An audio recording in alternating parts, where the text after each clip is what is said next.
বুধবার বিধায়ক পদে শপথ নেন নবনির্বাচিত প্রার্থীরা। সকাল 11:30টা থেকে বিধানসভায় শুরু হয়েছে বিধায়ক পদে শপথ গ্রহণ পর্ব। পরপর দুদিন বুধ এবং বৃহস্পতিবার 290 জন বিধায়ক শপথ নেবেন। রাজ্যে 294টি বিধানসভা আসন থাকলেও ফলতায় নতুন করে নির্বাচন হচ্ছে। তাছাড়া মুখ্যমন্ত্রী শুভেন্দু অধিকারী এবং আমজনতা উন্নয়ন পার্টির নেতা হুমায়ুন কবির দুটি আসন থেকে জিতেছেন। ফলে মোট 290 জন বিধায়ক শপথ গ্রহণ করবেন আগামী দুদিনে। তাদের শপথ বাক্য পাঠ করান প্রোটেম স্পিকার তাপস রায়।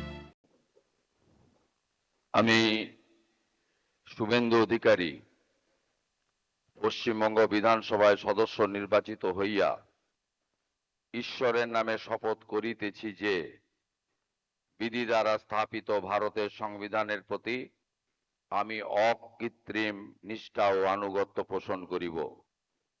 আমি ভারতের সার্বভৌমত্ব ও অখণ্ডতা রক্ষা করিব এবং যে কর্তব্যভার আমি গ্রহণ করিতে উদ্যত হইয়াছি তাহা নিষ্ঠাপূর্বক নির্বাহ করিব।